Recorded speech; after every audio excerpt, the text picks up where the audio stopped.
জামাত চলাকালীন সময়ে নামাজে ইমামের কোনো ভুল হলে মুসল্লিরা যদি তাকবীর না দেয়, জামাত শেষে ভুল হওয়ার কথা না বলে, তাহলে নামাজ হবে কিনা?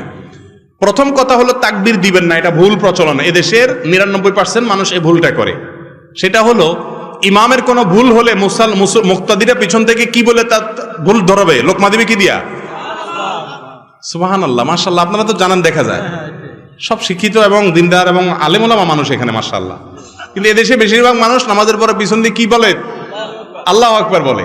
নবী করিম সাল্লাল্লাহু আলাইহি সাল্লাম বলেছেন, আত-তাসবিহু লির-রিজাল ওয়াত-তাসফীকু লিন-নিসা।